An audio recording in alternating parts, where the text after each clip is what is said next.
திருவண்ணாமலை மாவட்ட ஆட்சியர் அலுவலகம் எதிரே கட்சி சார்பற்ற விவசாய சங்கத்தினர் பல்வேறு கோரிக்கைகளை வலியுறுத்தி முள் படுக்கையில் படுத்து நூதன முறையில் கண்டன ஆர்ப்பாட்டத்தில் ஈடுபட்டனர். மத்திய அரசு நேரடி நெல் கொள்முதல் நிலையங்களில் 1 கிலோ நெல்லுக்கு ₹22.40 வழங்குகின்றது.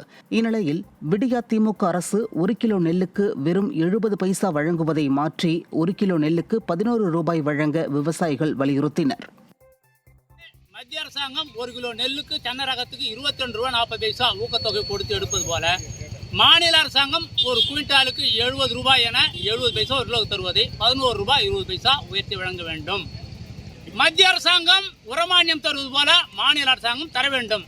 அத்தியாவசிய பட்டியலிருந்து மத்திய அரசு சர்க்கரை பாலை நீக்க வேண்டும் என கோரி நெல்லுக்கு வந்து பார்த்ததாக முள்படுக்கையும் தமிழக அரசு அரிசிக்கு மலப்படுக்கம் போட்டுக்குது. விழுப்புரம் மாவட்டம் திண்டிவனத்தில் ரயில்வே சாலையை திறந்து விடுமாறு அதிமுக எம்எல்ஏ கோரிக்கை விடுத்தார். திண்டிவனம் பிரதான சாலையான நேரு வீதியில் பாதாள சாக்கடை மற்றும் மேம்பால பணிகள் நடைபெற்று வருகின்றன. இந்த பணிகளை விடியா திமுக அரசு ஆமி வேகத்தில் செய்து வருவதால் போக்குவரத்து நெரிசல் ஏற்பட்டுள்ளது. இதனால் ரயில்வே சாலை தற்காலிகமாக மூடப்பட்டுள்ளதால் வாகன ஓட்டிகள் அவதிக்குள்ளாகினர். இதனை அறிந்த அதிமுக எம்எல்ஏ அர்ஜுனன் ரயில்வே சாலையை திறந்து விடுமாறு ரயில்வே அதிகாரியிடம் கோரிக்கை வைத்தார். அப்போது அதிமுக நிர்வாகிகள் பலர் உடனிருந்தனர். மயிலாடுதுறை மாவட்டம் சீர்காழியில் அடிப்படை வசதிகளை செய்து தராத திமுக நகராட்சி நிர்வாகத்தை கண்டித்து அக்கட்சியின் கவுன்சிலர்களே வெளிநடப்பு செய்தனர். சீர்காழியில் நகர்மன்ற சாதாரண கூட்டம் நகராட்சித் தலைவர் துர்கா பரமேஸ்வரி ராஜசேகரன் தலைமையில் நடைபெற்றது. அப்போது 2 வருடங்களாக அடிப்படை வசதிகள் செய்து தராத திமுக நகராட்சி நிர்வாகத்தை கண்டித்து அதே கட்சியை சேர்ந்த திமுக கவுன்சிலர்களே நகரமன்ற கூட்ட அரங்கில் வாயில் கருப்பு துணி கட்டிக்கொண்டு அமர்ந்ததுடன் வெளிநடப்பும் செய்ததால் பரபரப்பு ஏற்பட்டது.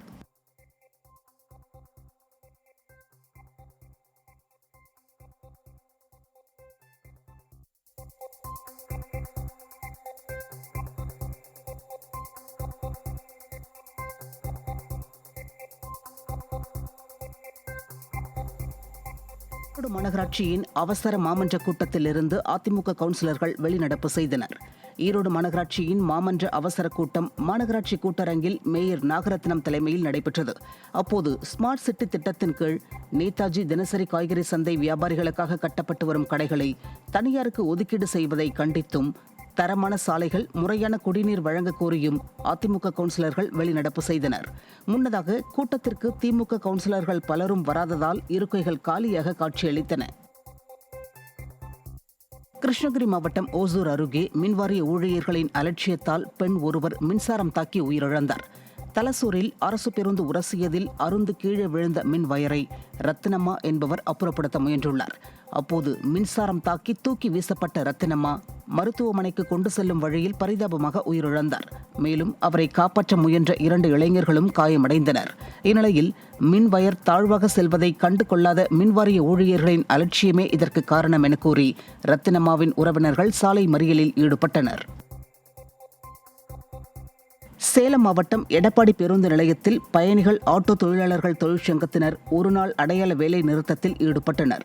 நாடு முழுவதும் ஹிட் அண்ட் ரன் சட்டத்தை ரத்து செய்ய வேண்டும் உள்ளிட்ட பல்வேறு கோரிக்கைகளை வலியுறுத்தி அனைத்து தொழிற்சங்கங்களின் சார்பாக நாடு தழுவிய வேலை நிறுத்தம் மற்றும் மறியல் போராட்டம் நடைபெற்றது. இதற்கு ஆதரவு தெரிவித்து எடப்பாடி பேருந்து நிலையத்தில் இயங்கி வரும் 100க்கும் மேற்பட்ட பயணிகள் ஆட்டோ தொழிலாளர்கள் ஒருநாள் அடையாள வேலை நிறுத்தத்தில் ஈடுபட்டனர். இதனால் பொதுமக்கள் கடும் சிரமத்திற்கு ஆளாகினர்.